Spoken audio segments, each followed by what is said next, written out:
Hello, friends. My name is Steve, and we're here today to discuss the last few chapters, 14 through 17, of the Great Ordeal. Lots to talk about, lots to discuss. As usual, I'm here with Daniel and Katerina. Daniel and Katerina, did you want to do an introduction or just kind of call it good?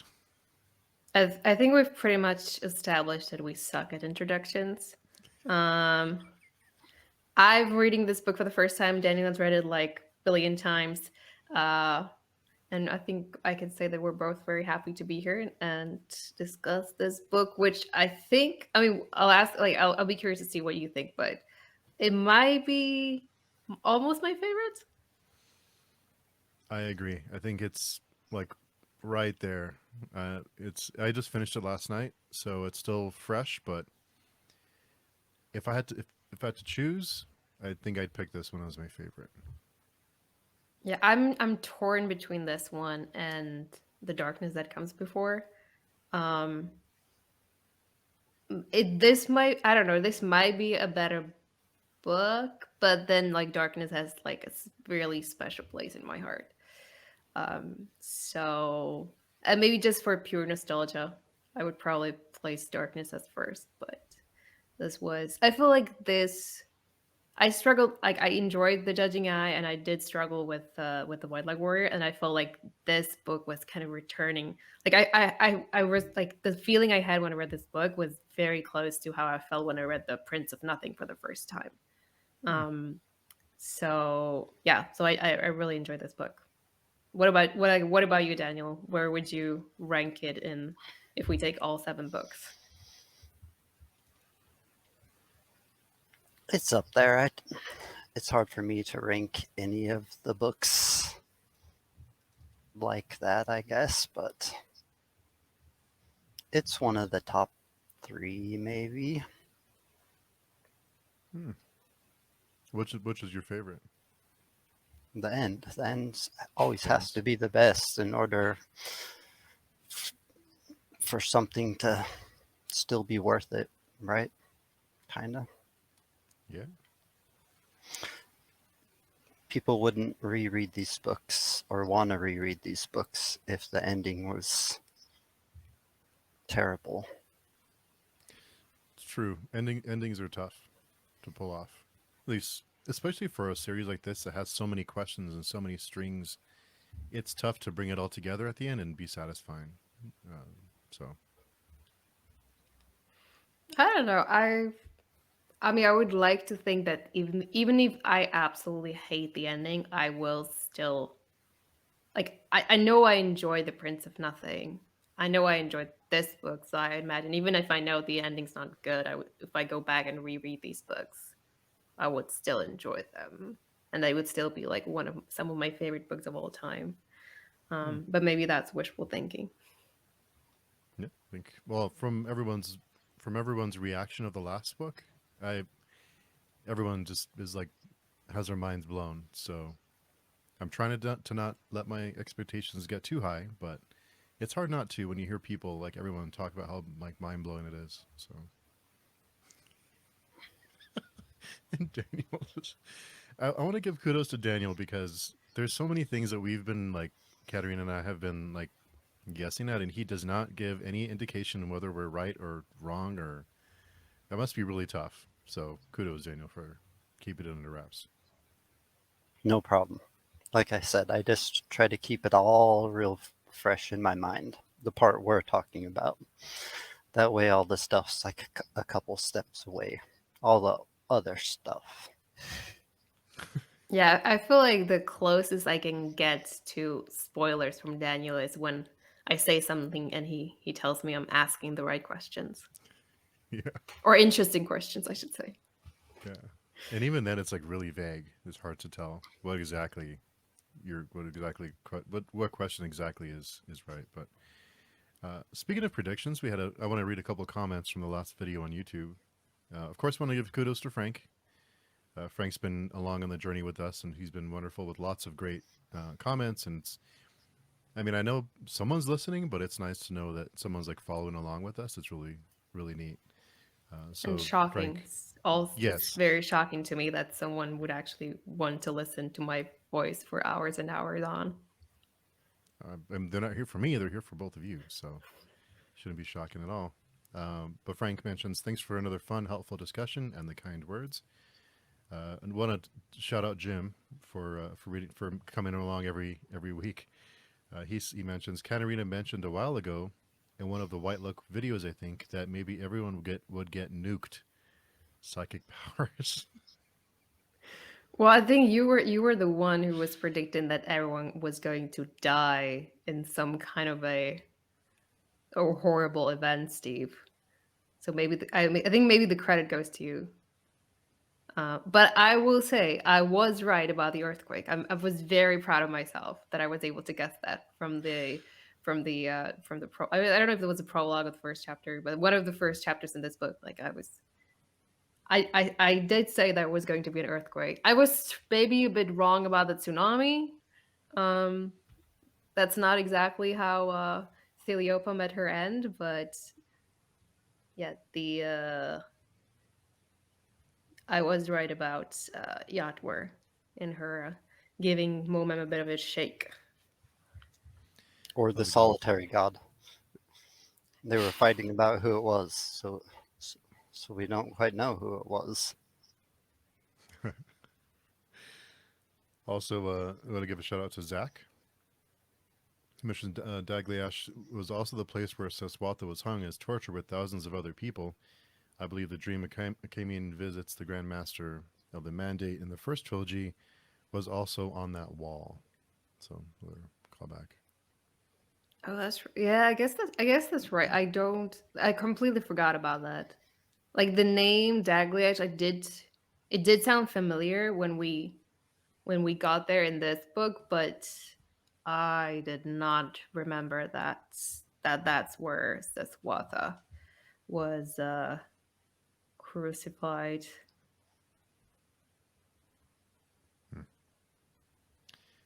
These chapter 14, especially, I was getting really a very surreal feeling, like because the survivor mentions this has somehow already happened, and getting some like Lovecraftian vibes, like everything's happening all at once, like every past, future, and present are all happening at the same time.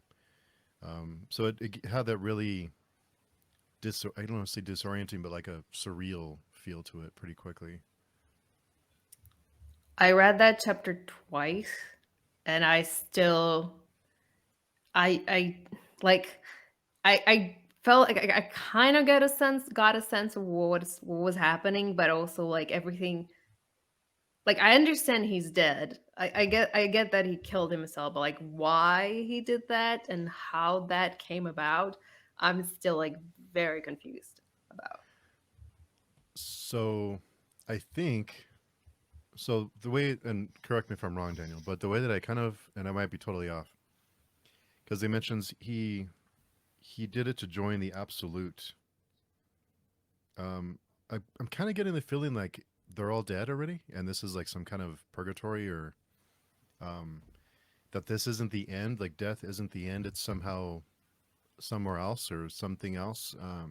It's not really what we conceive as death. At least that's kind of why I thought he killed him, or he jumped, because um he I don't know, he joined the absolute, like the absolute, like another plane or something. Yeah, I don't know, that's kind of like, I don't have the answer, but I was trying to follow along. But yeah, it's so confusing.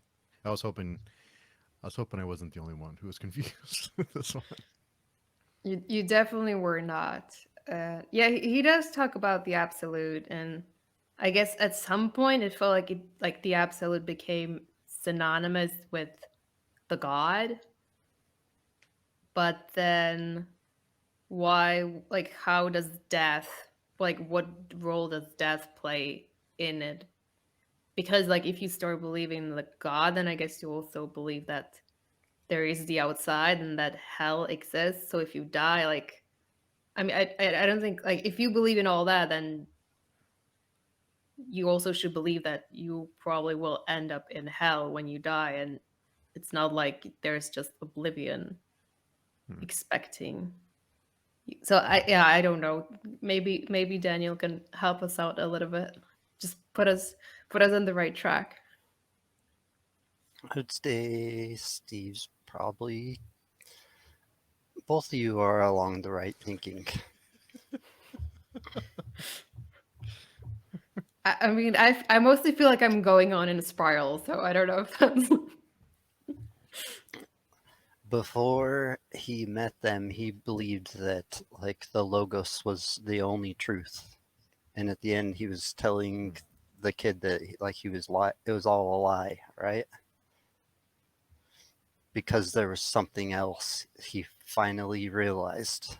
So it's like an atheist finally believing in God. Like at first, there's no afterlife, and then an instant later, there's something after death.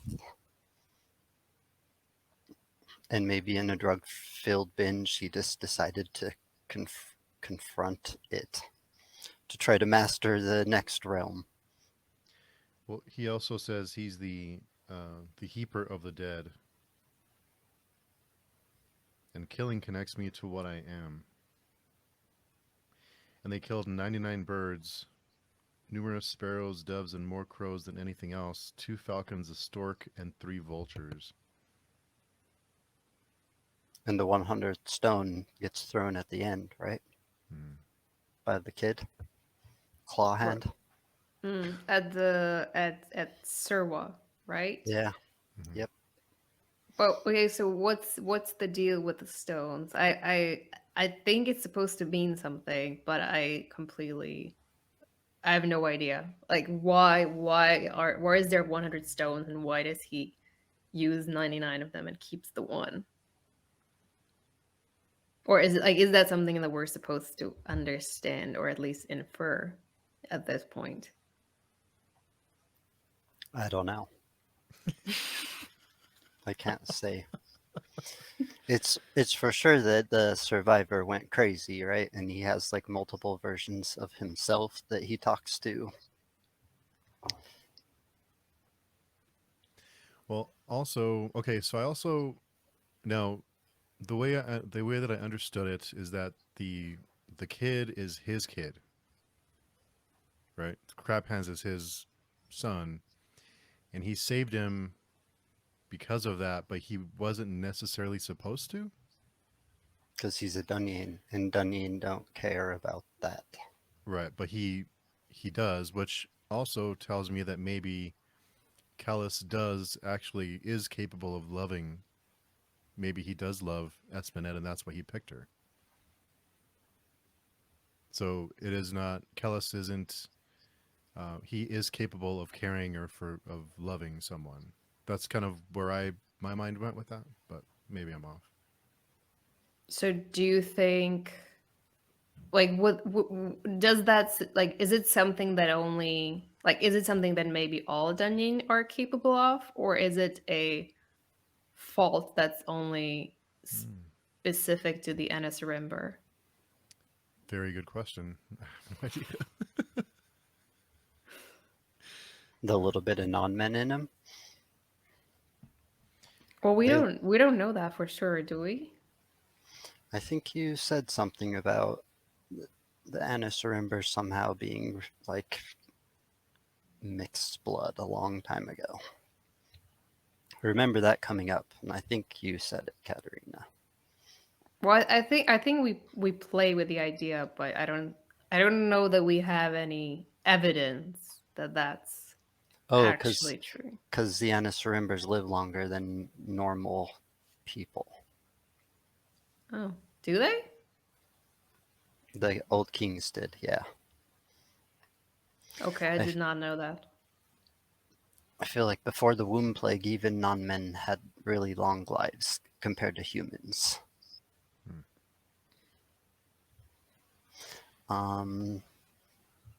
So another thing is so my Mara has twins, right? And the fact that Allegedly, yeah. well, allegedly, and the fact that the survivor, when he found out about that, that's another thing that I felt like drove him to jump. Like this somehow is significant in the big picture because her having twins was some kind of sign or something that he doesn't, that he could jump. That is some kind of, I don't know, omen. I don't know. Like I thought that he's told her that she was having twins to like get her attention, I guess. Like I don't know if that in its like I don't know if it in itself was meaning like if it had any other purpose other than just like making her look at him, which is what he was trying to do. Like he was trying to get her to talk to him and have like look into his soul, I guess. I think. But let me that I, like that chapter was so it's like it was so out there. I think one reference was in his thoughts. So he wasn't talking to her. He was like talking about the people next to him, and he still referred to there being two kids. But maybe not. So not to be even more confusing, Katerina, but did you understand the whole? Okay, so now we know of zero. Zero, the difference that is not a difference. Zero made one, and now we have the zero God. No God. Well, yeah, I did. Well, when he said zero God, I was like, my mind immediately jumped to like, this sounds very close to the no God. Yeah, I missed that part. I was like, we have another one. It's Well, I mean, like we might have. the thing that the gods can't perceive. Hmm. Zero. Zero made one, so it's the one God, not multiple. That's Right? some bizarre math, but I guess it works. Yeah. But yeah, I don't know, like the way he talked about it, the way he talked, like the way he described the. Why are you laughing? You said bizarre math. Well, I mean, you said 0 + 0 = 1, so I'm. No, no. I thought the same thing when I was reading it because I was actually I was like eating lunch and having a beer as I was reading that, and I was like, I haven't drank that much. Like this doesn't make any sense. So it's just funny. But yeah, I mean, but yeah, the way he described the zero God, like it's sort of being like everywhere, but not like kind of being like immaterial. Like that sounded more close to like the one God than the no God. But maybe that's the I don't know. Like if you're everywhere, but you're not really there, what are you?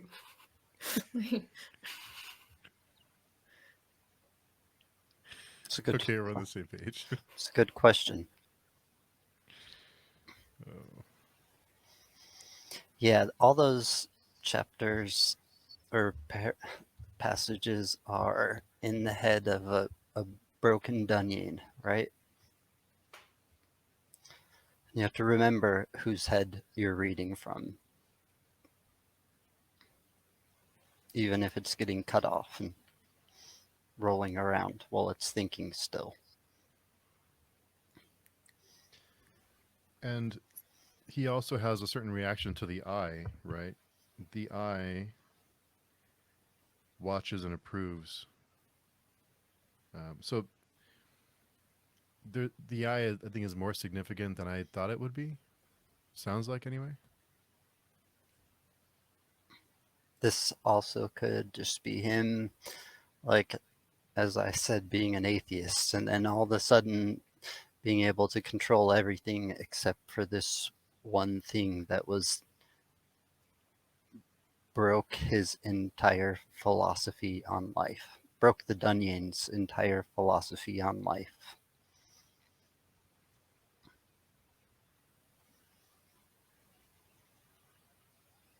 And then just a little snort of curry, which then I think they start all snorting curry after that. No more taking it in orally. All goes up the nose now.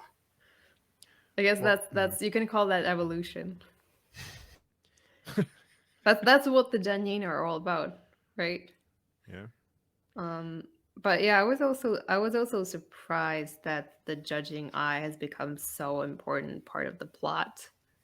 Like, I thought it was just, some like side trick that my Mara would like use once in a while, but not that significant. And now it's like she's almost become like, I know she's like it's like she's like the god walking among the people. It's like she's come, I don't know, like some kind of like apostle or prophet, or I don't know. I'm not very good at I'm not very good at all the Bible terminology, but like of all the people who kind of claim to be like have some connection to the god or the gods, she seems the one that she seems to be the one that like God's talking through directly, which is, I don't know, it's kind of unexpected. Like she never seemed particularly religious. Um I don't think she's ever like been part of any religion. So why her? Why did the god? Why did it choose her of all people, of all pregnant people in this world? We'll we'll go back to coincidences one more time.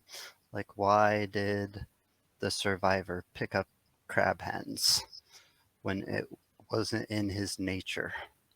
Even though it said crab hands was defected and they were going to kill him in the end, he was like not a perfect Dunyan, just a fraction. Hopefully, a better fraction than Kilmomus, but I don't know. Yeah. That's another. Yeah. He's something else. I think doesn't the survivor call him the most important fraction at some point? I think that's how he refers to the kid, which again is like very undone of him to do, I would think. that was like towards the end after he had realized there was something else in Mimara that he couldn't control, something that didn't walk the conditioned ground he was trained to tread. He does pretty well when a thing called Survey chases him. He outmaneuvers her, or it, or whatever it is. It outmaneuvers the thing, which is pretty impressive. Well, I mean, he still has the Danye blood. Like he's still a Danye, even if defective one. He's still probably superior in a lot of ways to like normal people, right? The On page 410, it does mention the eye that watches from the god's own vantage, and the boy asks, "Do you know why he killed himself?"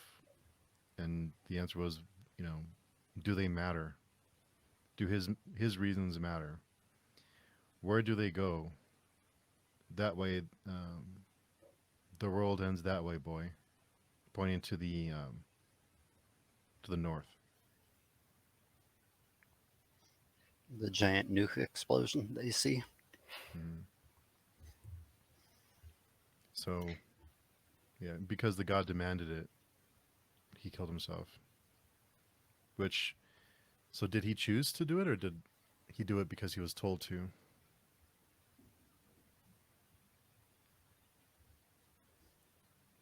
I mean, That if came if if the god is everywhere and it determines everything, then can you really choose? Could he have really chosen to die? It's a good question. The but the 100 gods, they think they know everything, and we had a screaming lady falling out of the sky that probably thought otherwise her last few seconds alive. Hmm. But we'll Well, get there, yeah. I guess. Wild.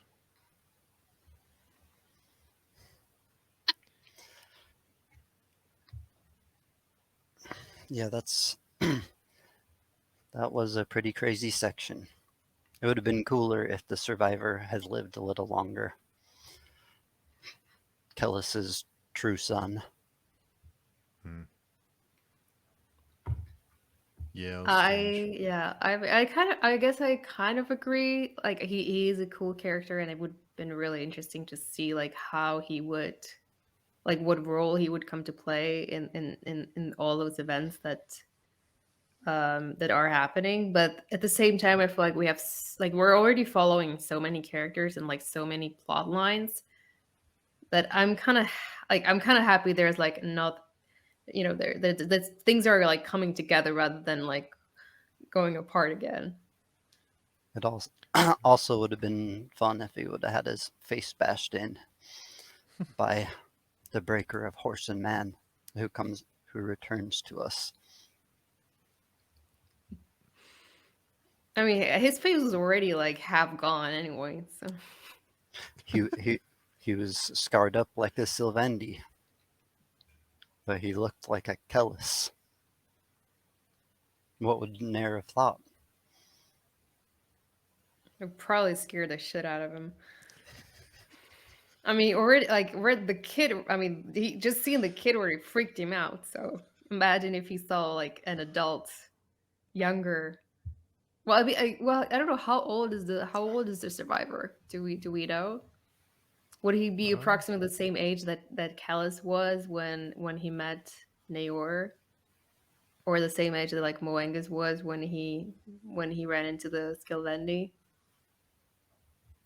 I assume somewhere between 20 and 30. I think Kellis was like 33 hmm. at the start of these books. Yeah, he's gotten just a little bit older. Yeah. Anything else from chapter 14? I guess we can move on to our favorite Skilvendi. Oh, you want to go there? Okay.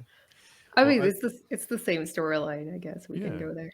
Well, it's funny because you had mentioned that they were on the quarry, but when they should have been taking it to continue traveling, they didn't, and then they stopped. Like, it sounds like a good time to like camp out and not continue in the dark. Really bad, really bad decision. Yeah, at this point, whenever my Mara says or does anything, I can't really tell if that's like her making the decision or if that there's something that's influencing her.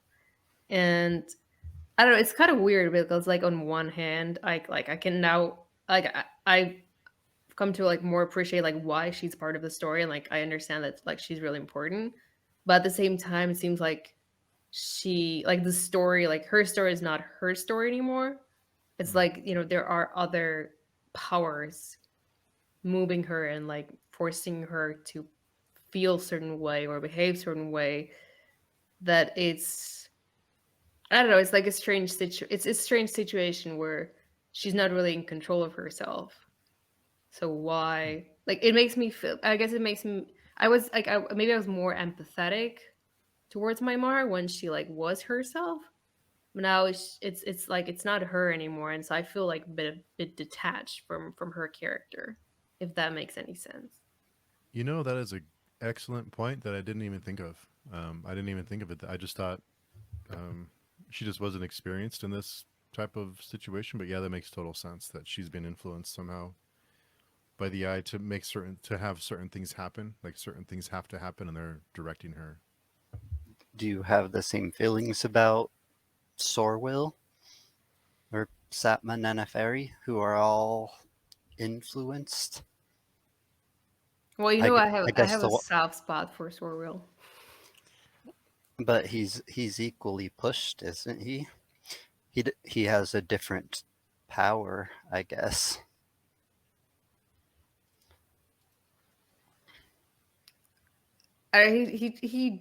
Just he feels like he's still like way less competent I don't know if that's like an accurate assessment, but I do feel like Maimara, like there's more power coming through Maimara, whereas like Sorwheel, he's like he doesn't really have any idea of what's going on, and a lot of the time he's like just clueless and really like struggling to find his way out of the situations that he finds himself in.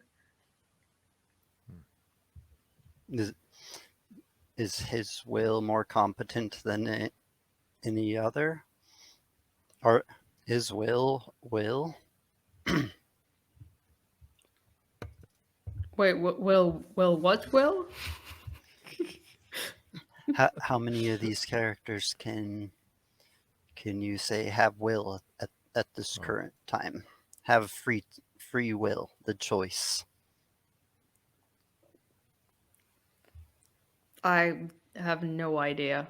I mean, there are moments where I'm thinking like, okay, so this person's like making bad decisions, which probably had to come out of their own mind. But then you have weird things that happen to people like Maimara and Asmoned or Fanile, and like you kind of have to wonder like, is there a god involved, or is the god has the god made this happen?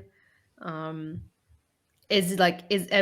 everything been predetermined, or are there like different like factions, like different gods that like try to influence events, but then there's at least like there are warring with one another. So I don't know. Like, what do you think, Steve? I'm just rambling now.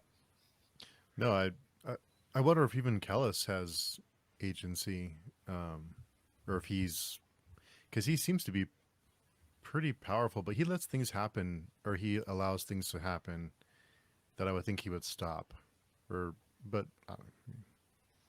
it's really If you consider the prophecies, he doesn't have agency because an Anasarimber will return at the end of the world. So, like, it was destined that him or an Anasarimber was going to return. or But how another much is Anasarimber. destined? Or another Anasarimber? Crab hands. I mean, there's so many. Like, we started out with one, and now there's like 10 of them. So it's like choose your own and Anasarimber. We're down to 4 We have since Moingus doesn't count. Which Moengus? Oh, the Nayor's son. Okay. The non-Anasarimber. Well, I mean, there's still Sir, not Surway. Well, no, is her name? I don't know. Surway, whatever her name is. There's Kyuda's. There's okay, she's dead. Kel, little Kel, Little Kel, Crab Hands, Crab Hands, and Kellis. So that's what, 4, 5? Yep, 4, I guess think. 5 in total with Kellis. But we were talking about how maybe Kellis wasn't the one. That would mean 4 other ones are possible. Currently, who knows? Everyone dies at the end of this next book. I'm starting to wonder if it's going to be like an Adam and Eve type of thing where everyone dies except for 2, and they kind of like that's like the like a fresh start or something. I don't know. I'm wild. done making predictions. I'm just here for the ride, I guess. We can make more short-term predictions, but I guess we can wait till the end. So, Katerina, what was your reaction when Noir showed up again? So I have to make a confession. This was one of the few things I knew were going to happen in this book. Oh, really? Yeah. I did spoil myself on that. Entirely my fault this time. I can't really blame anyone on Reddit or anywhere on the internet. But I was very excited. Well, was I excited? I mean, I was I am happy that I get to spend a little bit more time with like my favorite character in the series. But seeing the state of him, I wonder if everyone would have been better off, including himself, if he just stayed dead. He didn't like. I didn't get the sense that he was in a happier place than when we last saw him. Still had the same things on his mind, getting payback. There's also the little part where she said he was more stained than the captain. So your favorite character is the most damned person we've seen in the whole entire book at this point. Yeah. I don't know what to say. That's true. I would love to hear. I don't know if we will get more of what he went through and what he had to do to survive, but I would love to hear.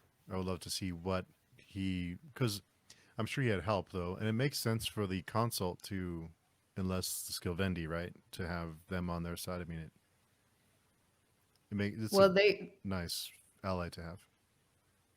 the Skilvendi, if I'm not mistaken, they were there at the first time around during the first apocalypse. They joined forces with the consult. So it does seem like the history is repeating itself. Things are coming together. And he was accompanied by Serway like probably the whole time, right? She's still with him. She even was the one that found Acamian.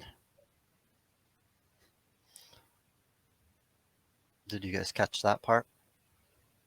She was like the outrider. And then when they went in the tent, all of a sudden she turned into Serway. Mimara was like taken aback. I didn't catch that. She was the Was rider that rode past them, and then Think came so. back. the sorcerer? I thought that was the sorcerer. I thought it was the sorcerer, the one who discovered them. Well, there was like a raiding party, right? And then there was like someone on a horse who rode close to them, who was like like a like a someone who's kind of like scouting or looking for people, and then but I didn't catch that was the same. That was the thing. Yeah, I wasn't sure if maybe like one of the people in the party was Naor, but then he was in the tent when they got there. So I don't know. I don't know, Abid. But I think they do mention there was there was a skill venue sorcerer, which was something that kind of surprised me because I don't remember them ever talking about there being sorcerers among the skill vendi. It also talked about like special strength that it can yell a noise that keeps all the other shrink away so they could get safe passage to humans. That seems pretty handy. Mm-hmm. A dog whistle, a strength dog whistle. Deterrent. Mm-hmm. It's like when you have a spray against mosquitoes. The repellent. The removing Dagliash. Whatever that was kept them all out. Or not Dagliash, the town before. What was the town? The first battle where Sybil changed. I don't really remember. Eurocus? Nope. Raelioth? Raelioth. They fought their way into Raelioth and the Shrink didn't like come in. They just stayed outside. Oh right, the larder of men. Yeah. The granary. The Inkarai's granary. Not the god's granary, that's probably the whole world. Like yeah, I guess encourages do it on a small scale.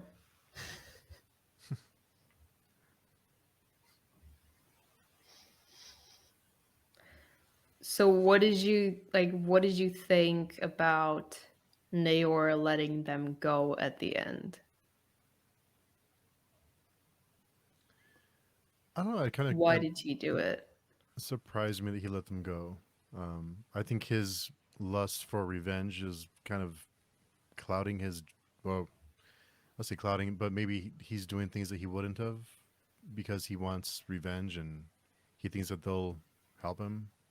But it seemed a little odd because it seemed like they were about to be brutally tortured and killed, and then it was like, okay, you can go.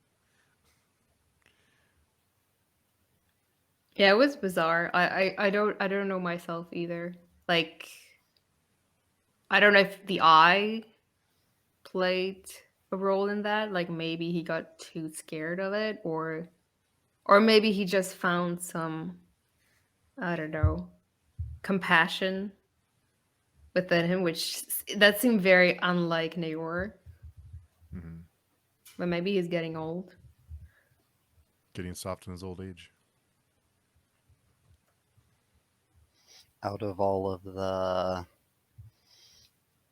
people in here, only him and Nair like share a personal hatred with Kellis, right? The consult wants to kill Kellis, but they don't know Kellis.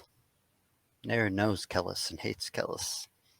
Acamian knows Kellis and hates Kellis. What about Esmanet?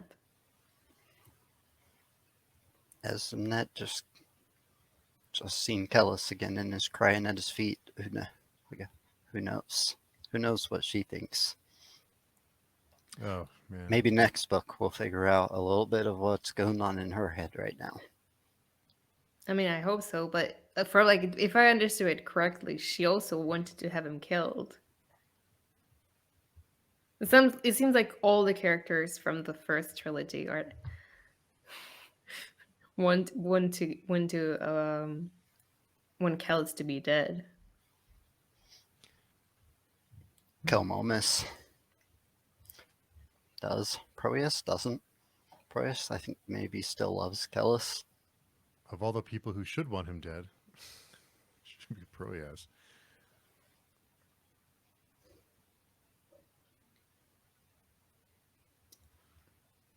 But so what did you think, Steve? Like, were you surprised to when Naor showed up?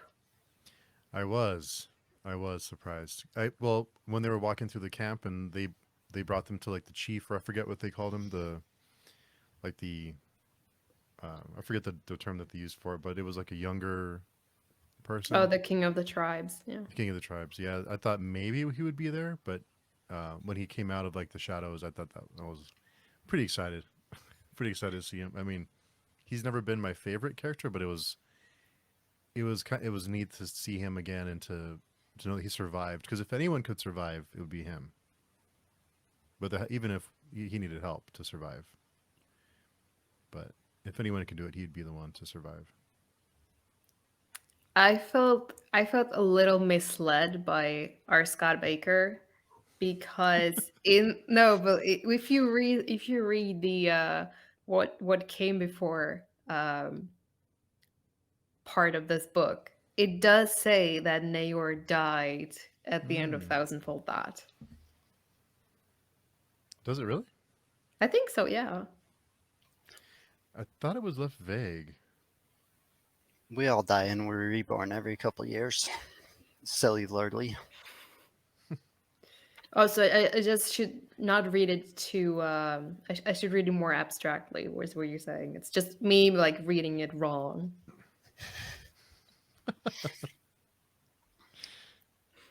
No, I mean I get it. Like I understand that it's like very effective if you think that Nayor, if you the whole time you just thought that Nayor was dead, and now like he shows up at the almost at the end of the series. What if it's a skin spy? What if it's two skin spies? I don't think Skin Spy could spit so much. No, I read it. It seemed pretty accurate to what I remember. To what I remember Naver to be like. He does mention something. See if I can find it. So when he mentioned on page 490, 20 summers have passed since I stole into your tent and told you as I downed your life between my thumb and finger the truth of him. And he goes on to say, the Mascalvini's voice cracked like flint, roared of a piece of the fire with a piece of the fire, every bit as blind to the darkness that comes before. So has the it seems like he's kind of in that way of thinking. Maybe that's why he let them go. But just something I had forgotten that I noticed going looking for that is that the crab hands is one of the few. Or did I misread that part? I don't. I don't actually remember. On the top of 467.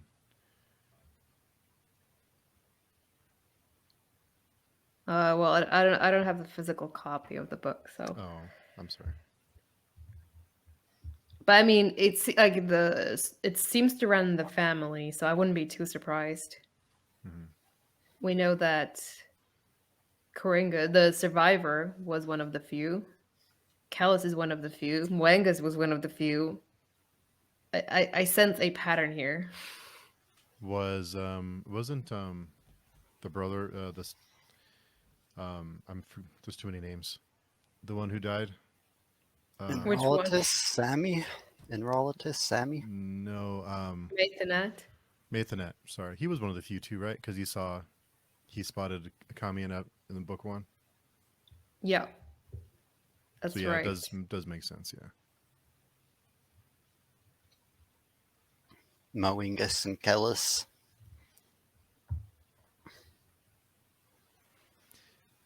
There's quite a few, quite a few of the few. There was the time when they dreamed it, though, when they made them all kill themselves for being tainted. So a lot of the few died that night. Oh, that's right, because you could only receive the dreams if you were one of the few. Oh, I see. Okay, that makes a lot of sense, actually.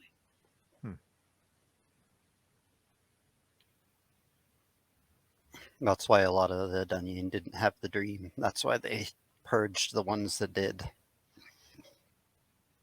They were polluted from walking the shortest path. Their ground wasn't conditioned anymore. Someone else, besmudged it. Yeah, I'm starting to feel that because we've learned a lot more about the Dunyi now. I feel like it's not really conditioned ground that they walk. It's more like sanitized ground. Everything that doesn't work, that doesn't conform to the way that they think the world works, they just remove from their path rather than try to include it in their way of living, I guess, or their way of thinking about the world. So now I'll ask you Aka's question. Is Kellis still Dunyan?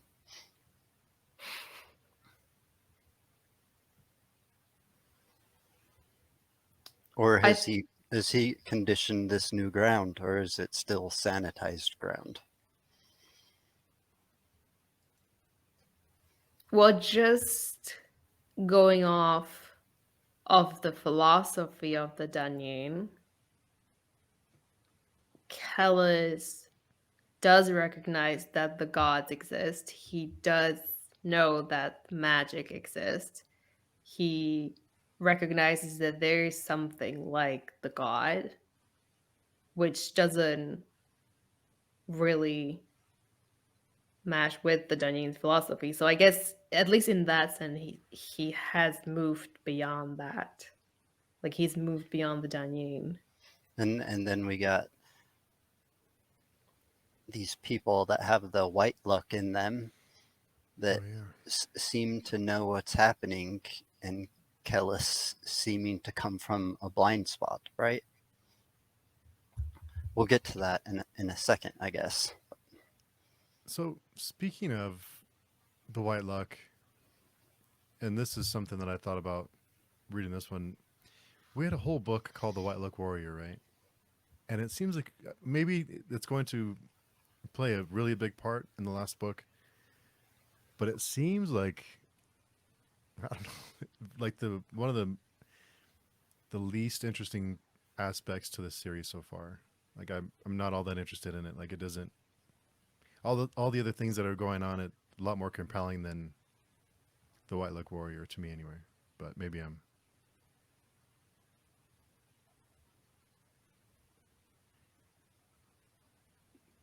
I just find it very confusing, especially like with how this book ended. Like at least before it seemed like I felt like I sort of got the idea of like what the white light is and like how it's kind of like all seeing and like the path of the white light warrior works. Like it's been predetermined. And then, like Kelmomas shows up at the end of this book in the throne room and suddenly like everything breaks down and um I mean, the concept of it is interesting, but yeah, I guess I would agree with you that, everything that's been like happening in Ishtarabin with Sorwheel and um, with Proyas and Kellis, and then like the last bit with New York, like I did find that more compelling than um, the White Leg Warrior storyline. But I'm partly, I guess, because it's so confusing in it would probably help if I had a more clear understanding like what exactly the White Leg Warrior is doing. mhm.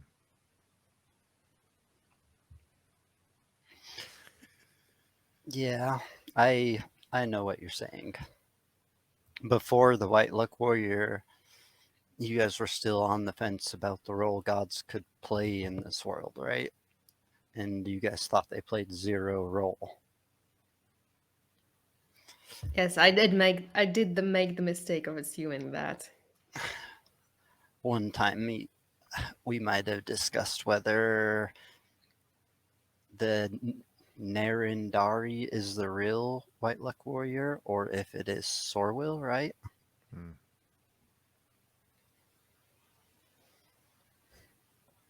I mean, I don't know. But you did talk about Kelmomus seeming to surprise the White Luck, right? So what's that all about? That's my question. What's that all about? And the Kilmomus, he's up to some shenanigans with the four-horned brother. Pour out some liquor for Thalie because I was really sad to see her go out like that. I thought she would make it. So R.I.P. Thalie.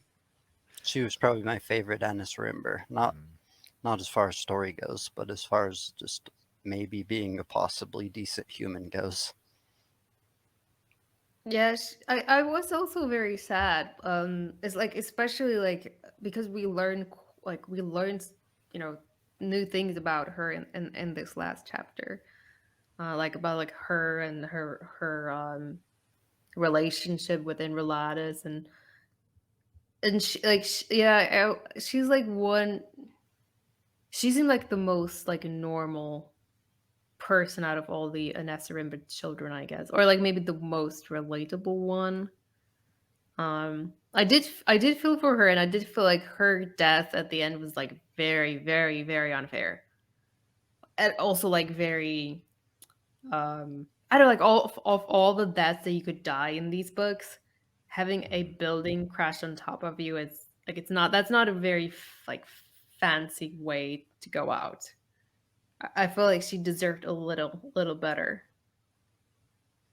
I agree. And I'm pretty sure she was dead at that point, but if she wasn't, then she was by the time her little brother grabbed her.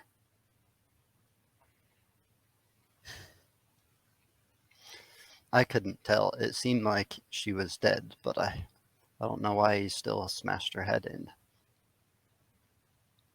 Just for the fun of it.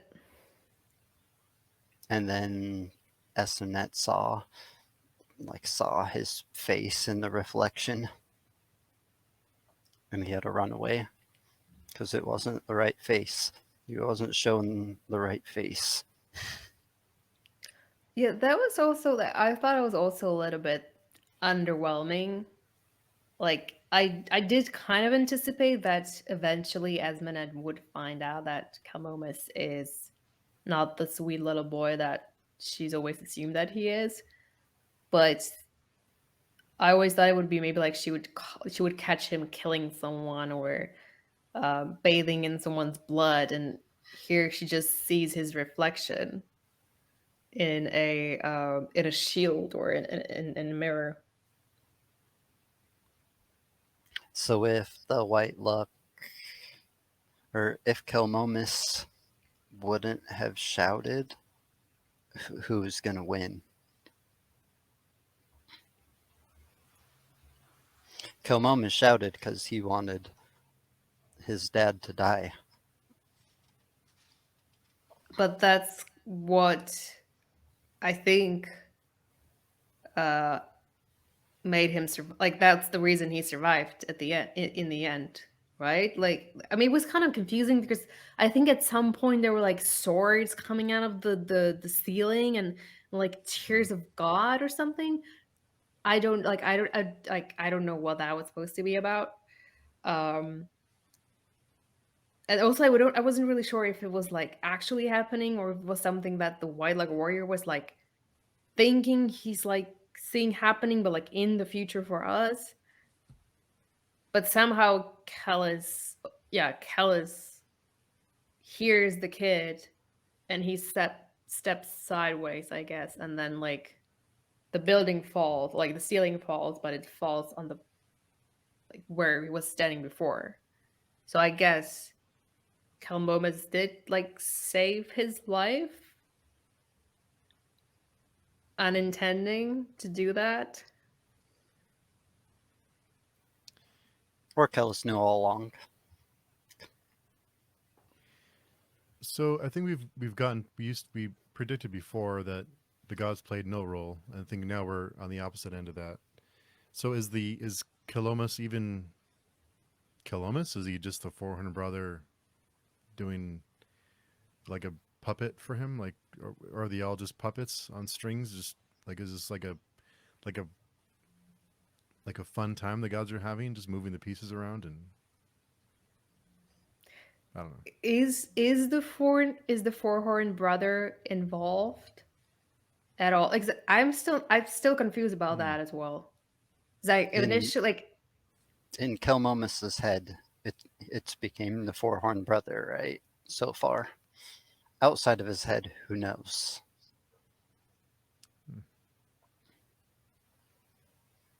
I mean, I got the sense that it was Yatwer, and then he just assumed that it was the four-horned brother because of like the whelming and the story with the beetle.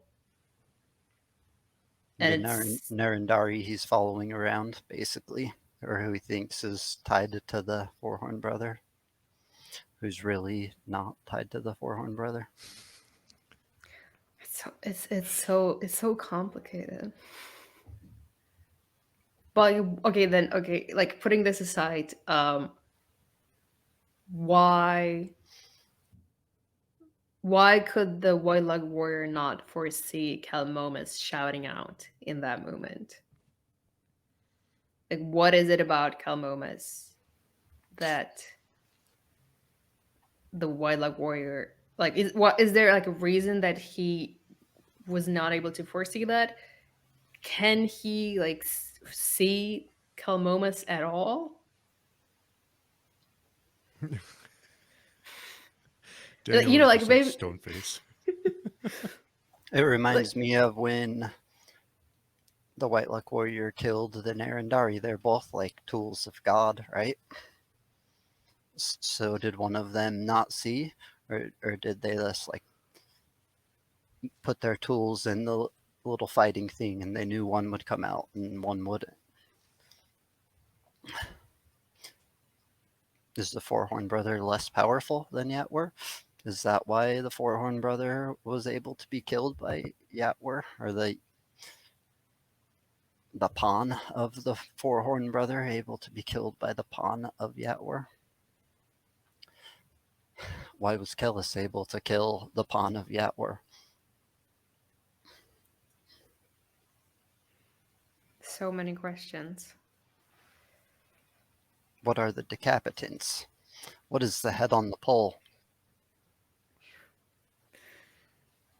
I think you mentioned, Katerina, earlier that there seems like a lot to wrap up in one book. I'm Yeah. wondering how this is all going to come together, or if some of it will be left vague, like kind of left strings that should be tied up in the book that, or the series that may be never written.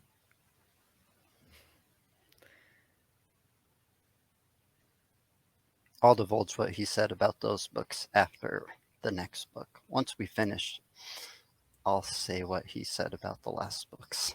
Or you can just go watch it. No, I'm not going anywhere near that. We'll be done. We'll be done with the books, so there won't be any new spoilers you can have. Oh no, yeah. When we're done, we'll open the floodgates. But until then, But okay, so going back to that scene in the throne room, it seemed to me that Kellis also did not anticipate Kalmomis to show up in that moment and shout. Just as he didn't know that Esmenet had hired, I guess, the Narendar to assassinate Kellis. And got Maithanet killed, lost the whole empire. She hasn't done a great job since he's been gone. I mean, that's that's question like that could be. We could talk about that.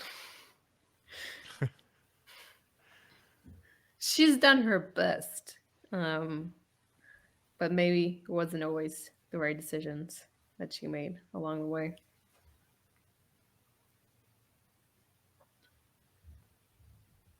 it does seem there is a scene, like one of those scenes that seems like it's past, present, and future happening all at once. And there seems to be a lot of apples being thrown. There's something about an apple being thrown or being picked up, and at the end of that little section, it mentions Esmenet saying "catch." What was it, an apple or was it a peach? I'm sure there was. I don't remember apples, but I'm sure there was a peach because I remember talking about a peach, maybe last week or the week before. I don't This was a remember. long time ago, right? I think there was one in one of these chapters. Let me see if I can find it. There was even one recently where like the Narendari walked to where an apple was gonna fall. Well, Kelmomus watched him the whole time.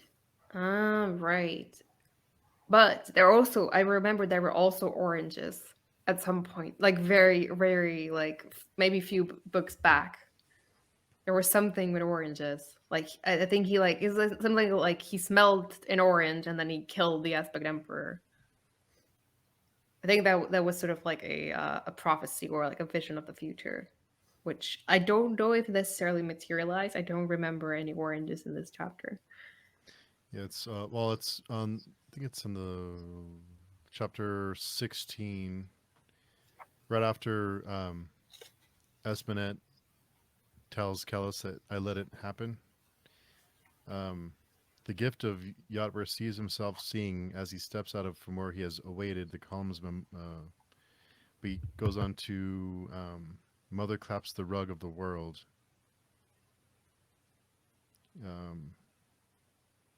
And it seems like it because so right before that, Kellis asks Esmenet, "What have you done?" And this section, the gift of Yatwer sees himself pressed soundless to a great column, hearing "What have you done?" echo across the polished gloom. So it almost sounds like all this is happening at the same time. But at the end, or I think it mentions mother blinks the tear. Catch, the Empress yells. So yeah, it sounds like there's other things happening during that conversation. Um, but I believe it mentions, yeah, the Empress yells catch. I'm confused with the whole thing, but it seems to always involve fruit.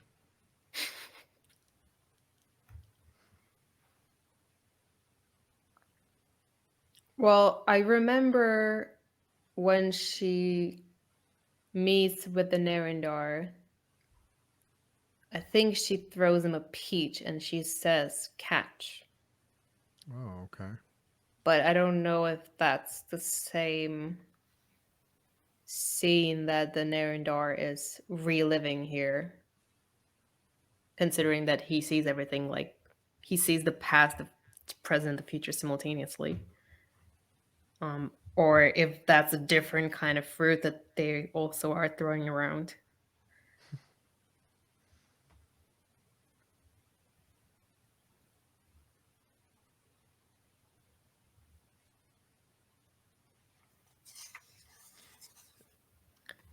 But I guess for me, like the most interesting question in this chapter is, why did Kellis come back?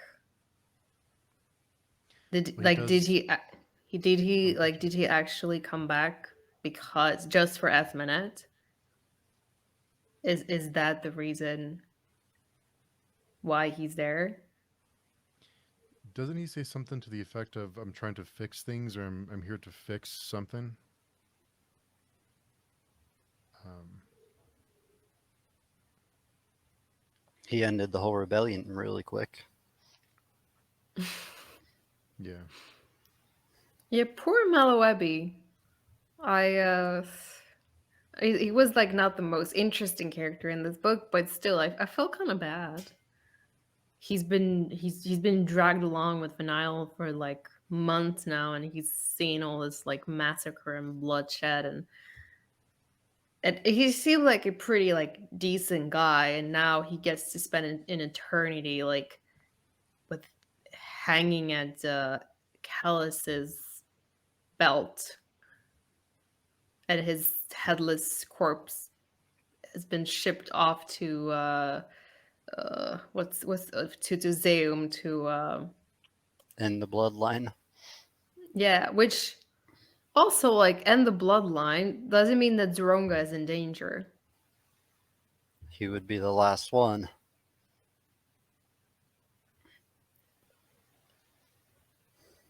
Which like I mean I like Zoronga, but like don't kill Zoronga. He's like one of the few nice people in the Great Ordeal. I haven't seen him since it all happened. Maybe he's just already dead somewhere. They didn't even mention it. It's so irrelevant. I, He's I would be he's one of pissed. the dead floating in the sea with the shrink, the occasional human head, the human bodies they see.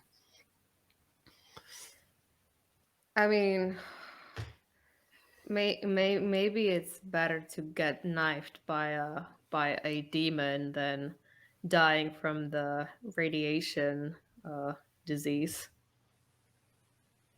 Hair falling out, skin, spitting blood. Yeah, that was pretty. Like I've not watched Chernobyl, but it's like probably one of the nastiest ways to die. I know this is a side tangent, but have you seen the HBO? You haven't seen the HBO series? It's really, No, really good. no, I've listened to the soundtrack, which I think is amazing, but I have not watched it yet. It's really good. So I've heard. Yeah. It's on the list. But I did like that they have to call the sick and the blind, and Kellis gives Proteus this like he's like it's up to you now, kind of like you're the last one. It's up to you now, and Saban's dead. Um, yeah, so that was brutal, like the aftermath.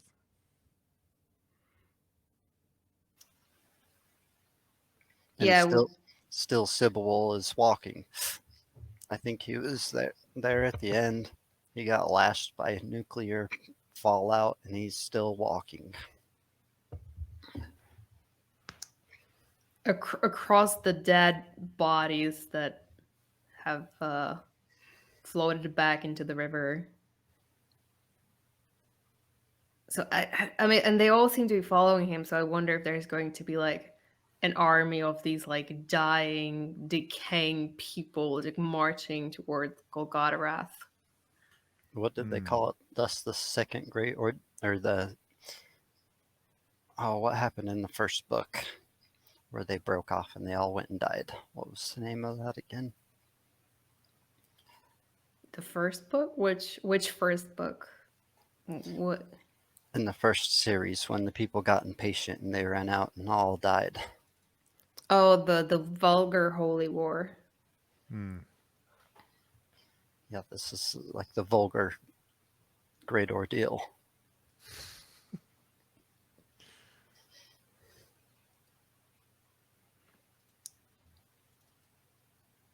I mean, I don't know much about like radiation, but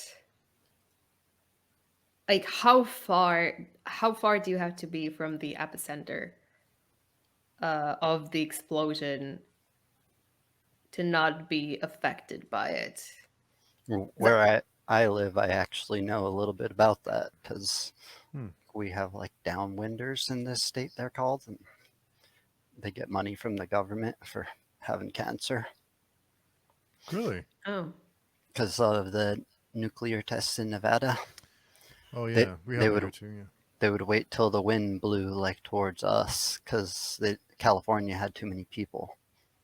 So when the wind was blowing towards us, that's when the bombs went off. And you can be pretty far away. Like if you look up the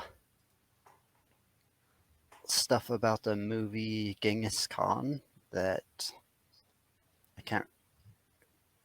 It wasn't Clint Eastwood. Who's older than Clint Eastwood? The old Wild Western actor. John Wayne. John Wayne played Genghis Khan in a movie, and they filmed it Wow, here. that's And a stretch.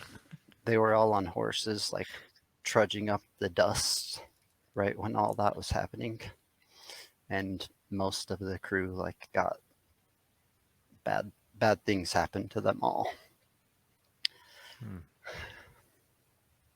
And it was like related to the fallout. So you want to be real far away. It's bad. And the closer you are, the worse it is. That's why Kellis's advice, walk upwind, is the good advice. You don't want even the wind coming to you or the rain, because after a big bomb, it like brings moisture into the area, and it will rain often, and the rain is bad. It's bad rain. Yeah, down in Los Alamos, they tested the atomic bombs, and I think some people were sick for a while. But do we know where that bomb came from, or I mean exactly where it came from? Where it came from? Well, it came from the Veery mansion, which was below Dagliash, which is right where Saban was when it went off. So I guess, all things considered, Saban actually got off pretty easy. Like, I mean, at least he had a clean death. Is that disappointing to you, Katerina? Like he should have suffered more. You wanted his I, skin to I'm, fall off and his hair to come out, teeth to fall I out. mean, he'll have an eternity to suffer in hell. So I guess I'm content. But I mean, I'm concerned about the other people who there are some people who seem to be doing okay, including Proas. But I mean, if you were close enough to like see the explosion, then you might not be affected now, but I would think that in a few years, all those people will be dying from cancer or something similar. Like they were like there, like they were all like going towards Dagliash. they were all on the battlefield. So, well, I mean, I don't know. Maybe, like as you said, Steve, everyone's going to die very soon. So maybe it doesn't. Maybe it doesn't matter if you die from cancer. If you know, if you develop cancer in a few years from now. But The Basharag all seem to have like cancerous lumps when he describes them. So who knows how much bad stuff they're using up in the Ark. But that's probably where the bomb came from originally. Because how else would a bomb land in a fantasy world besides a spaceship? The Ark. the Techne.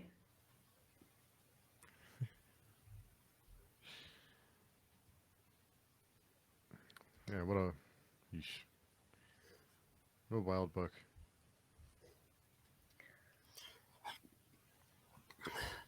Let's see. And the Skilvendi were eating Shrank too, right? Yeah, but they also had like a horse on a skewer too. Mm-hmm. A horse and a Skilwendi. Oh yeah. Which, like, who is that? Are there like, is he there just as a totem, or are they going to eat him as well? Like, what's the deal with that person and the horse? Like, it was just someone who like really pissed Neor off, and he decided to skewer him on a spear, including his horse. What's going to happen with Nair? He's going to fight for the consult, right? I mean, I like, is he like, was it confirmed? Like, I wasn't sure if that was actually the reason why they were there. Like, did he come just to screw with Callus's plans and help the consult, or is there something else going on? Like, he wasn't very specific about like their plan, or if there even was a plan, or why all the Skilvendi are following him now. Like, they seem to like pretty much hate him unanimously the last time he was with them. Then he showed back up alone and conquered, or something it says. I guess we'll see. During the first apocalypse, they fought at the God's side. Akamian seems to say that he's chosen his side. He's got a skin spy as a concubine. So Yeah, that's one strange relationship, I will say. Didn't Crabhand say that the one with he described it as the one with a face of fists or something like that? fingers for a face. Fingers for a face, yeah. Yeah, the way they describe it, it's like it comes together like this and just unfurls into a gross gaping hole.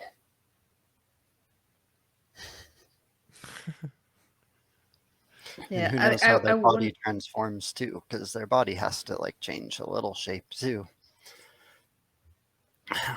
Have a little octopus in them or something. And I guess if humans get enough techne in us, we'll be able to maybe do something like that. Give us 1,000 years without killing each other.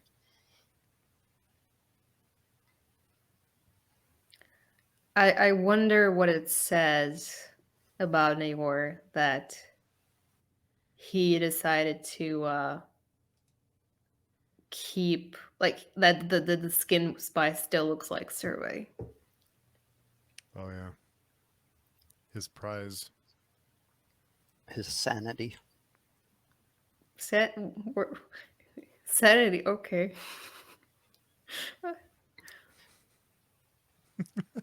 He seems pretty bent on revenge. He really only has like one string pulling him forward. And that's hopefully to just ruin Kellis's day. He seemed to think he was going to get a chance to confront him, right? Well, I guess I mean I guess that the skin spy, like having the skin spy look like survey, I guess that's some could be like some sort of a reminder of like everything that Callus did to him. Um, but it also, I don't know, like it would make me like if just like wake up every day and have to look at the face of like a person that died like 20 years ago. Like I feel like that might make it more difficult to just move on. But I guess maybe Nayor is not really interested in moving on. So okay, so does Naor knows that the skin spy is a skin spy, right? It's not really Survey, right? He knows that, but why was he was surprised when he found out that Ishwal was gone, but he didn't he know that, because it seemed like he was a little bit surprised that that I don't know. I was a little bit but he was just upset over not knowing that it fell, or that he wasn't the one to do it. Is that, or did I miss something? Well, I He was guess surprised, for sure.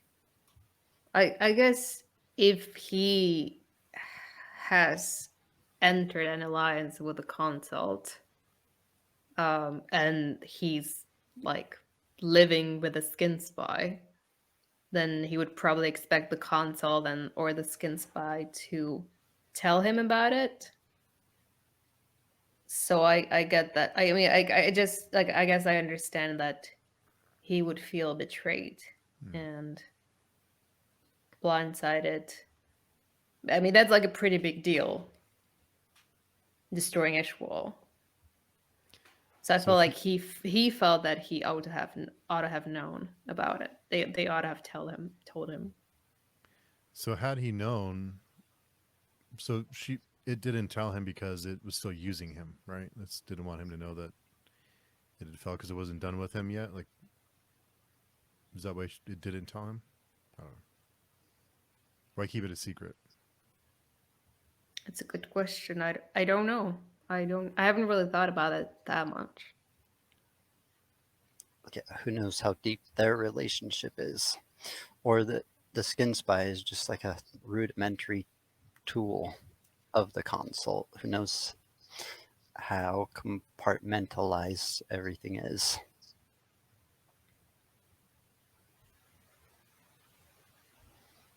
It reminds me of when the Synthes says that Memara was like a false prophecy. I don't think he called it a false prophecy, but called it like a irrelevant prophecy. But then said it still must be like obeyed. That's why they were keeping Memara alive. She's part of some sort of prophecy. Or the judging eye is. But Yeah, I do she, remember them mentioning it, and it wasn't. I don't know. I wasn't sure if at the time if what they meant was that she was part of a false prophecy, or that there were like several different prophecies, and they weren't sure which ones were true and which ones were false. And like maybe the reason they wanted her to be kept safe is exactly because they weren't sure. But then, I mean, the question was like, what are these prophecies about? Maybe if like, I mean, maybe if she is part of a real prophecy, but the prophecy says that she's going to, I don't know, bring the console down, then maybe you do want to get rid of her.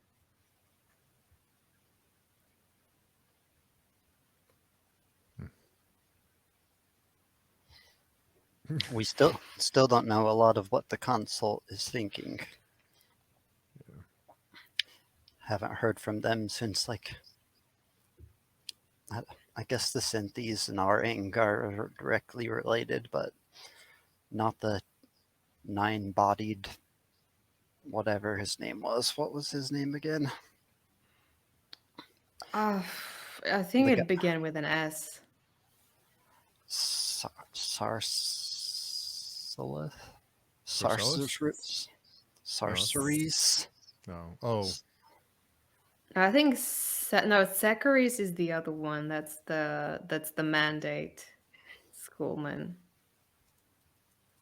With some like Secretes or uh, I don't know.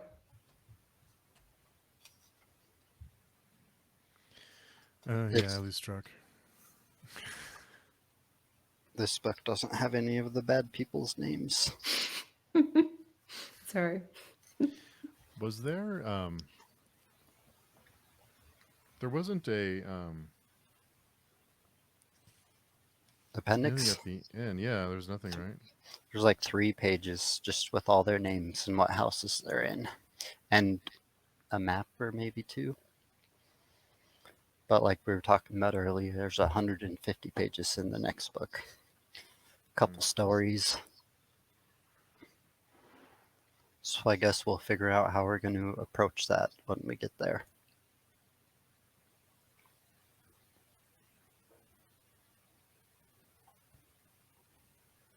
Wow. Did we But cover everything? I feel like we missed stuff. Whole things, maybe even.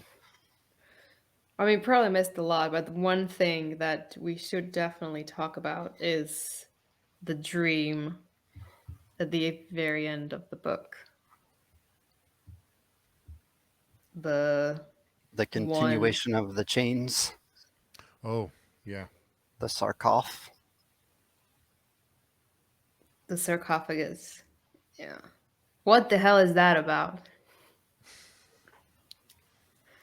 So it made me think back to the end of the second book. Warrior prophet? Warrior Prophet. I know those weren't non-men, right? Was that Shrank that were doing that to those people? I did it. Both, I think. Was it both? Okay, because it kind of reminded me of that, like that kind of torture. He even described the non-men being there too, but they weren't in chains. They were just still prisoners.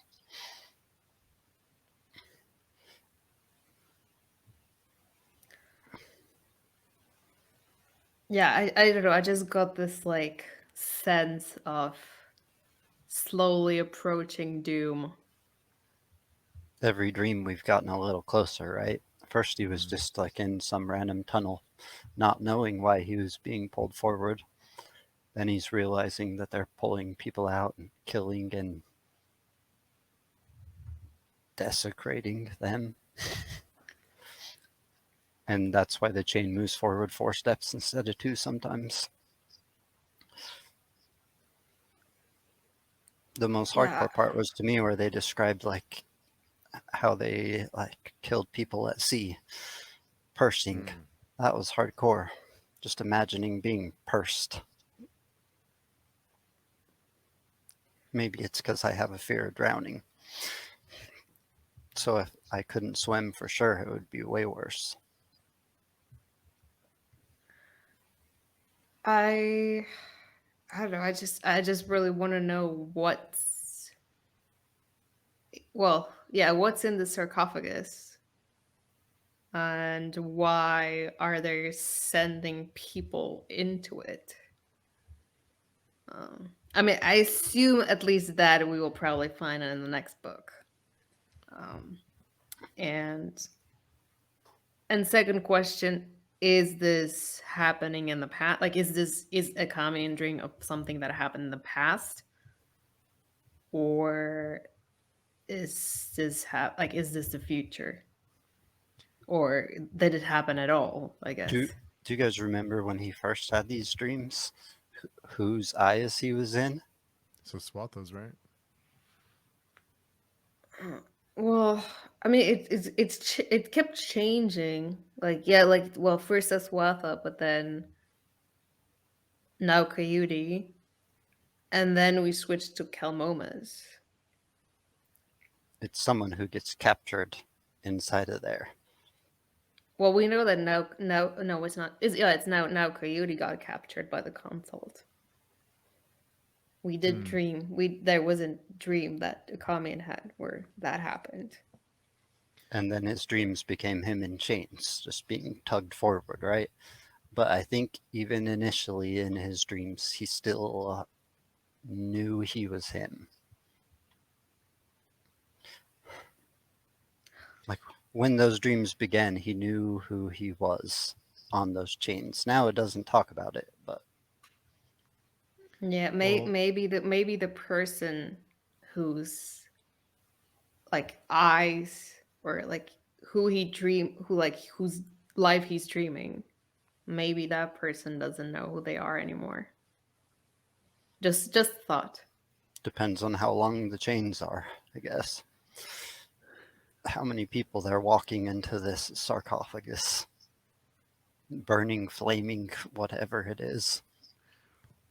Weren't the dreams in italics before?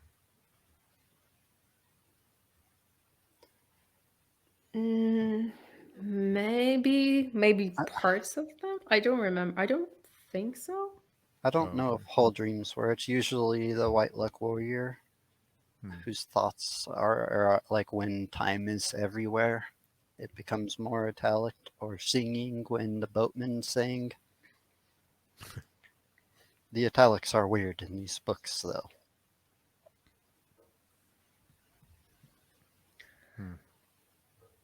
There's one point where he looks, well, I guess a mirror or something that's like a mirror, and he says that he says that his empty reflection wore hell as a wig. It's like we're like almost like towards the end, like maybe the last page or something. And was that Kellis? Well, I mean, it did remind me a little bit of the halo that Kel is sporting. But yeah, well, he has no teeth as well. That's disgusting. I mean, okay, my grandma also doesn't have any teeth though. She's so she's okay, but I mean, it's I don't know. That's just like that's horrible. Like, why do they take his teeth out? I just took it as he's been beaten repeatedly and his teeth fell out from the beatings, is what I thought. Or who knows how long he's been there. Maybe he didn't have enough vitamin D. I don't know which vitamin's good for the teeth. I don't know, See? vitamin C, right? Is good for Yeah, your I teeth? think probably C. C. Isn't it like a thing where like people who used to sail on the sea, like they didn't have enough vitamin C and then their teeth fell out or something? Or am I completely making this up? Maybe. I think they probably had enough vitamin D because they're in the sun all day. There's probably not a lot of shade, but they probably didn't have the best personal hygiene either. And C. So I that probably only didn't help. associate scurvy with pirates. I don't even know exactly what that is. Maybe that's the thing. Oh. Maybe I don't want to Google it. Yeah. Dysentery. I think a lot of pirates died from dysentery, which is not good. Doesn't sound good.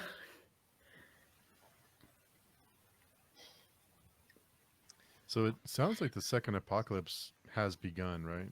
On the last page.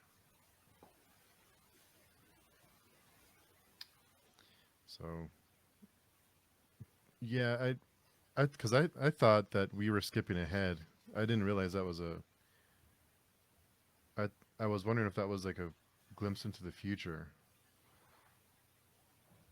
but I'm not so sure. Well, I mean, the evidence would seem to suggest that it's the past that we're seeing, but I don't trust anyone, anything. So we'll see. We only have a few more 100 pages until you guys know. You guys will know as much as you can know.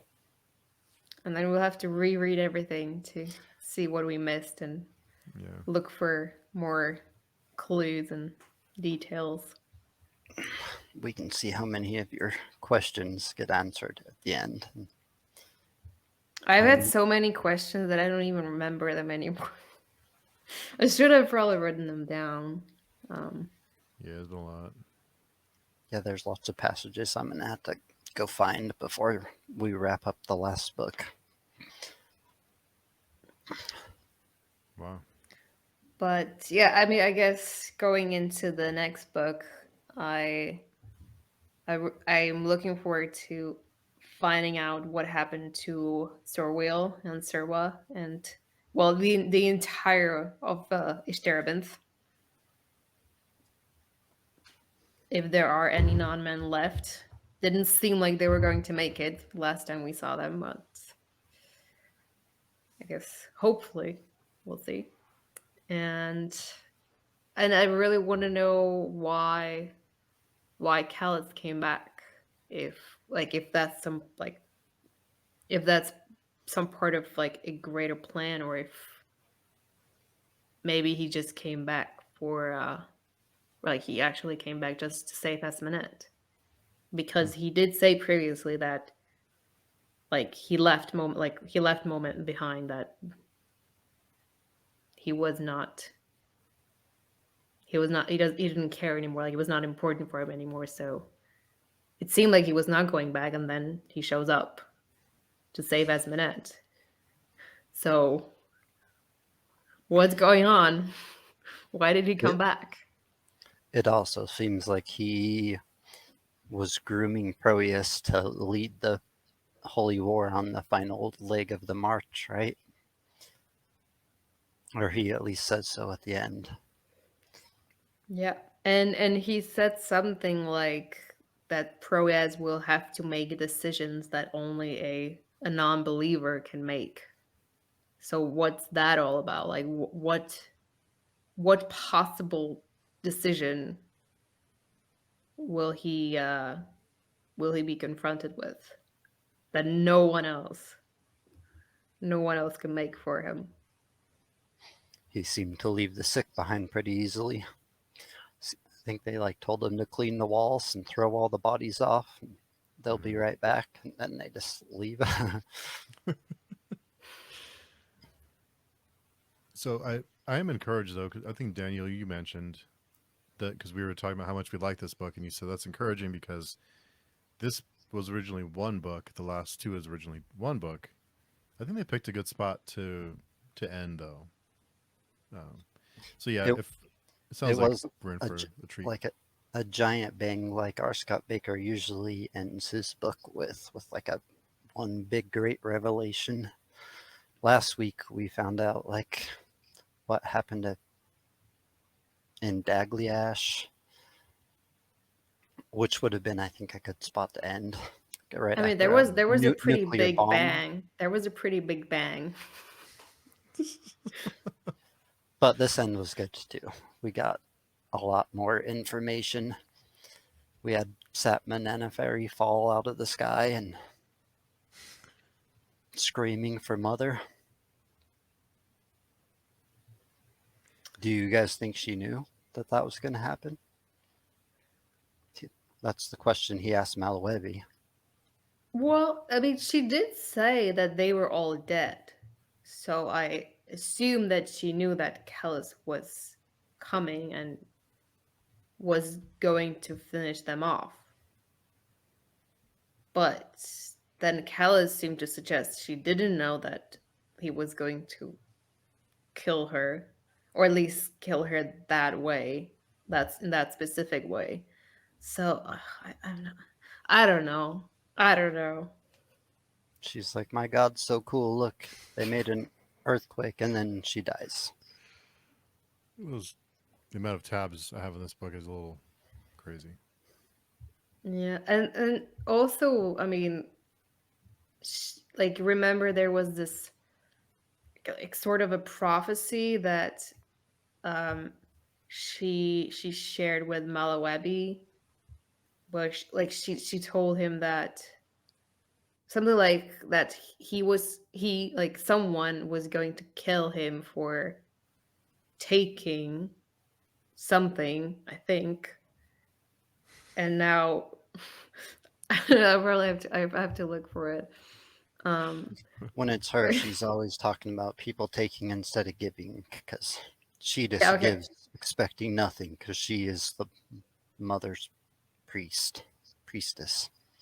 Yeah, okay, I did find it. She says, she said, "Your doom is to bear witness, witness everything." And then she says, "He will kill you, you know, for taking what was given."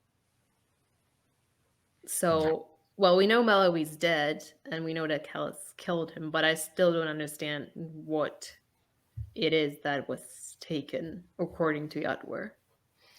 When she was saying that, she was like trying to seduce him, if I remember right.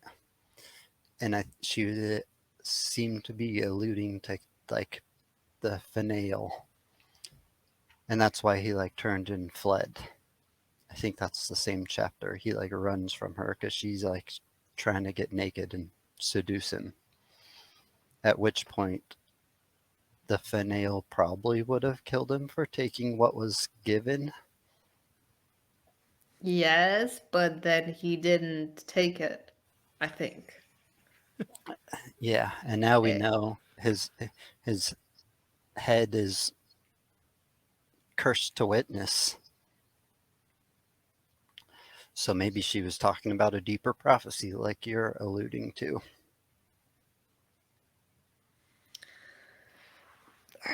I don't know. What are How the does he? Yeah, decapitants? the heads on the poles. I don't know. How does he keep track I of all th- this stuff? It's crazy. I thought they were like Sifring. I thought that they were the heads of the Sifring that the Caliphs fought in the outside and decapitated. Hmm. Well, I mean now Probably. like now one of them's running around now in Zeum, but Yeah, he sent one on a mission. So if he's a Sifring, like everyone refers to him as a Sifring, like he's the devil, and he's got a bunch of them on his belt, and he's commanding them around. Seems like those Finale are right, calling him a Sifring. I think they're the ones that do, right? yeah. But then he calls Yadwar his sister, That's right. So she's blind and dumb. and Callus is a god. I mean, if Yadwar is his sister, or if he considers Yadwar his sister. I think that's the second time he's referenced like gods being equal to him, maybe. Don't Hmm. remember the first time if he called someone a brother or a sister again, but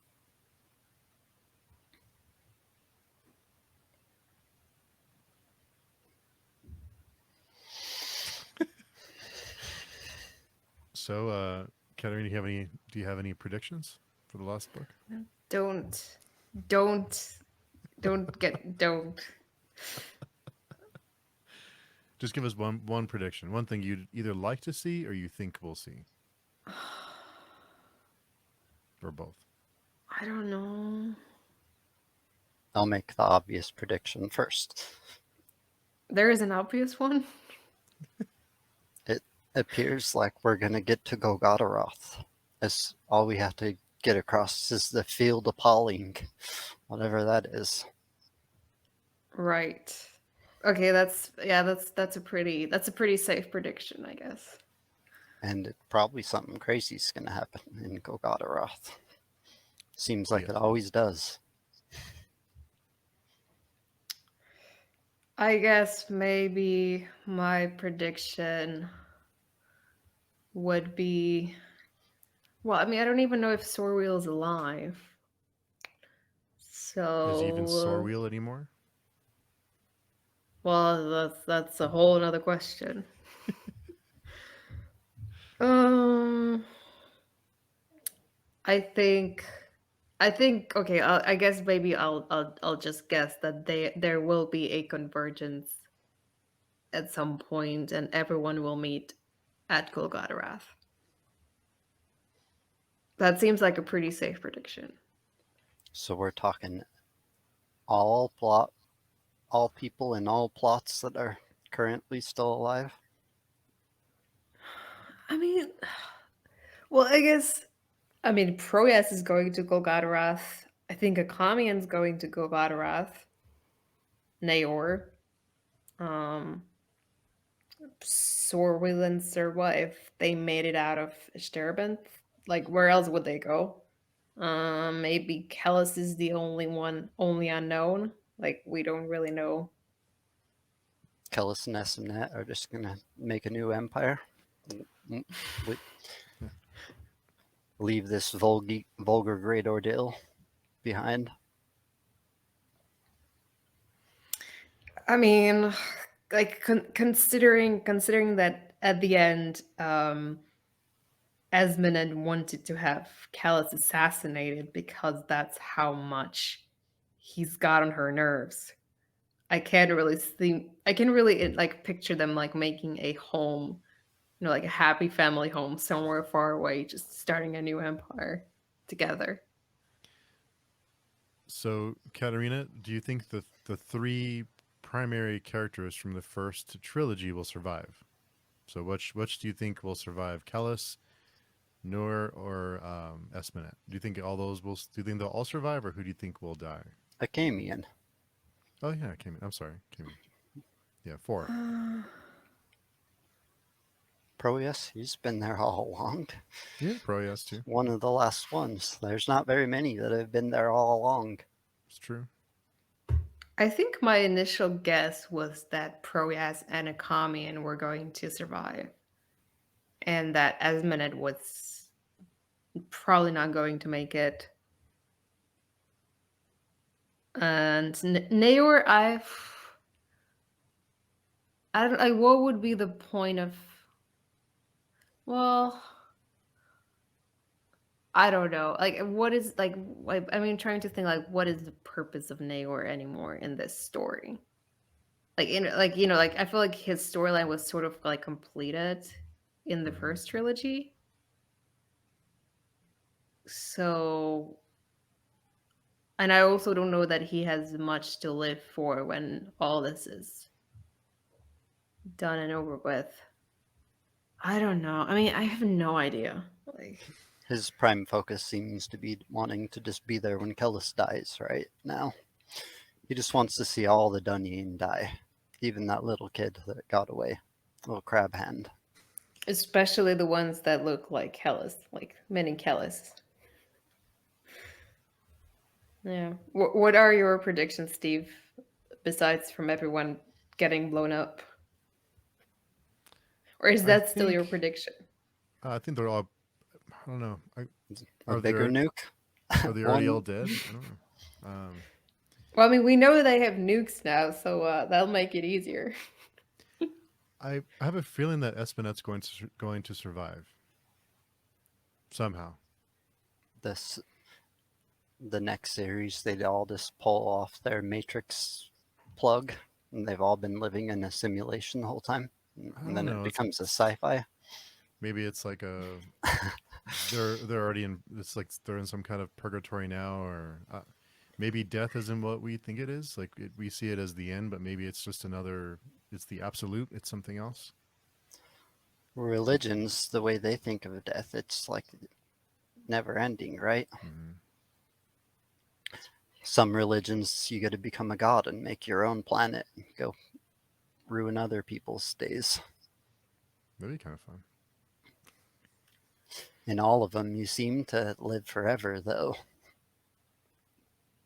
In most of them, even Buddhist, you like, if you're perfect, you become like the flow of energy.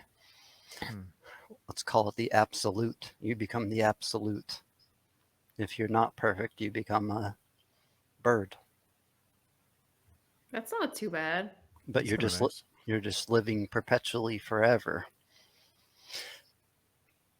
And then, like, going up to heaven, that seems to be a forever place, right? Hell seems to be a forever place in our, like, Christianity. No. The only thing I know is it's going to be interesting. It's going to be fun. I'm sure will be surprised, mostly because I have like no expectations of what's going to happen. Did this peak the darkness scale? Was this the darkest book you've ever read yet? Mm, Mm, no, I don't think so. What I mean, was? parts of it were quite dark. I think for me, the whale mothers were like some of the bleakest stuff we've encountered in the series so far. Um, the strength stuff doesn't really get me, at least for now. We'll see if it gets worse. Yes, it's mostly, I guess, mostly the treatment of like the whale mothers, and then the parts where Sirway, no, Sir, I mean, now that there's like both of them, it's so hard to keep track of. Sirway, I guess, like the part where she's locked up by the non-men, and then the torture, like he's like basically raping her to like get information out of her. Like that was pretty dark. Um, Yeah. and like Thinking about uncomfortable it, to me. the life the non-men live is like some of the most torturous stuff I read. Just imagining the breakdown of your psyche and then just living through it, and then doing that for another, that infinitely. Yeah, Like, that's pretty depressing. imagining Like, that is sad. Mm-hmm. yeah, I mean, if that's what immortality is like, then maybe no, thank you. How could it be any other way unless it were like glimpses? You get to come to Earth and live a life and not get to remember your old life for a moment. Otherwise, it would get boring, I feel like. I mean, there are definitely parts of my life I'd rather forget. Parts of every life that everyone would rather forget. And if it is infinity, you'll probably get to live every single one of those lives, even the boring parts. Yeah, but I mean, it would be nice to have a chance to like reinvent yourself, or just like sort of start over, but with the knowledge of like the stupid shit you made before. But I do agree. Like the like not necessarily like actually being like not just like what happened in Stair, but like the decline of the non-men, just like kind of like making a sense of that, because we only like heard like bits here and there, and like to finally like be able to piece it together and like see what's become of the non-men, like that was pretty, I mean, not like dark, but just depressing. Mm-hmm. Yes, getting taken advantage of. That's true. Yeah. Yeah. This may be the Uh, darkest. Now that we're People's hair falling out, skin melting away. getting nuked. Whatever happened to the, was it Sybil who went to that place and never sleeps again? And even the Shrank won't even touch them. They just walked through the Shrank during the battle. Yeah. Just imagining like a beach, but then at the beach it's just all skinless human looking bodies and occasionally one with hair. Like, you don't see water, all you see is just carcasses everywhere. The the Mwama and their just horrible, sad lives. Yeah.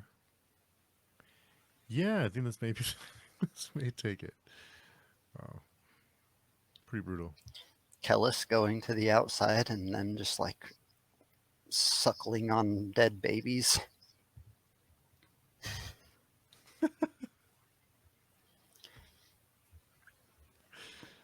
Well, So now that true. you say, yeah, it was pretty bleak. Yeah, I think you have a point. Yeah. Too The bad. whale mothers. Yeah, no, I did say like that did get to me. Yeah.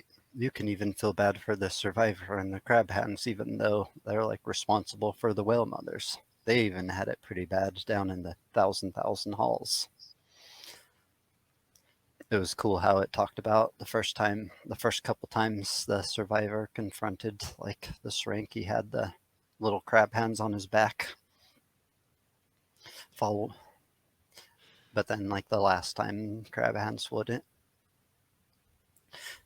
Talked about how the survivor would like try to mask his scent, try to like kind of smell like the shrank and drive him crazy because they could still smell just a little human around.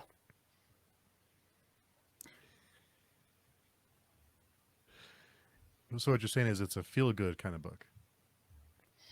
Well, when you go out into the real world, you feel better about it. There's none of that out there. Yeah, but maybe sometimes I wish my life was a little bit more interesting. Don't Some Shrink will don't liven things up pretty quick. don't you like being able to wear boots if you want though? I mean, I like the fact that my teeth are still in my gums. You I can guess that's you can learn to read. Yeah. yeah, that's true. It's crazy to Wild. think that only like 200 years ago, like hardly anyone could read. It was like a small percentage of the world that was able to read a book that long ago. Cool. So I think we've established we're also terrible at outros. So if you want to get in touch with us, pagedoing.com, just check our forums and tag us or contribute to the threads there with in the Baker section to chat with us. Best place to find us. And I do post the videos there early when I can get them done early. Not always. Doesn't always happen, but when they are done early, I post them there a couple days early. So it's the best place to find us all. Cool. Well, thanks to both of you, and we'll see you both next week for more feel Sound, good. sounds good. See you soon.